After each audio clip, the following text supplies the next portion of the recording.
Okay, so if you're a new dealer, should you be using AFC, NextGear, or cash to buy your car? That's what we're going to be talking about here today. Trying to figure out the best way to spend your money and the best way to utilize AFC NextGear if you choose to do so. Let's get into it. Check the mic and make sure it sound right, boys. So first of all, I'm going to say there's nothing wrong with using AFC and NextGear, even if in previous videos I kind of advise against it. I'm just saying be careful how you use it, because when it comes to running your business on credit, it's a sticky game to play that if you don't play right, it can, pretty much bankrupt you. Okay, so you got to be careful. Now, with that said, there's a wise and smart way to do it.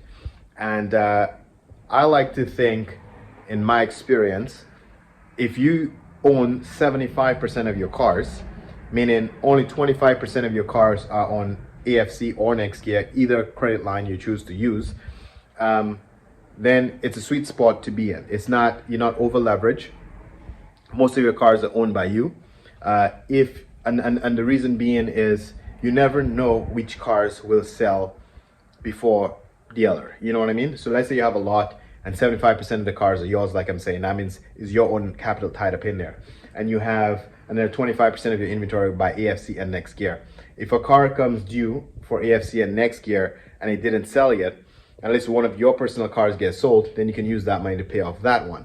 If most of your cars are on a floor plan, over 50% or over 75% of your cars on a floor plan like AFC and NextGear, when that car comes due, then you force and obligated to sell the car cheaper just to get rid of it to pay off the loan, or send it to a dealer auction and lose even more money. And that's why I'm always saying it's a dangerous game to play. You do not want AFC and NextGear to have control of your business, telling you when you should or shouldn't sell a car. Okay, you should always be the one deciding, okay, today is the right day to let this car go for this price, or I can hang on to that car for an extra week. It should never be, I have to sell this car because I have a loan payout coming. And that's why you have to be careful how you use it. So there is some howevers to the situation. If you have floor plans that are not the traditional floor plans like AFC and NextGear, and you have like a home equity line of credit, because that's a fixed, steady interest rate and is not tied to a specific car, it's just a general loan that you have to pay back, there's nothing wrong with using that kind of credit to buy your inventory.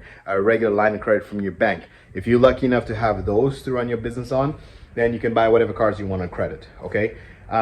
The idea for this video came from a subscriber who was asking that question specifically. So hopefully that kind of helped you answer the question. Now, to go into more details with you as a new dealer, I know buying most of the cars in cash is basically tying up a lot of your capital that you may need to pay your rent, to pay your bills, pay your utilities. So you don't want to tie up most of your capital in inventory. And I totally get that. I totally understand that. But you still have to be super careful not putting all of your inventory on AFC and NextGear, because technically AFC and NextGear own your dealership now, because they can demand when to sell what, like we discussed earlier. But beyond that, the extra interest and fees and lot audits and all these other things you're going to be paying, that slowly chips away at your profit. So even if you sell most of your own inventory and you have a bunch of cars from AFC and NextGear that's not selling, you're paying interest on that. You're paying lot fees on that too, lot inspection fees and a lot of bullshit fees that you're paying as well. So it just helps you get out of all of those fees situation.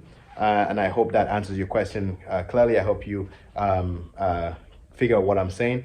It's not a bad thing to use AFC and NextGear. They could help your business grow if you use it wisely. Try not to go over 75%. If you can keep 75% of your own inventory and you're playing with 25%, I think you can make some money doing that, okay? Hopefully this was helpful. Thanks for watching, and I'll catch you on the next one. Peace.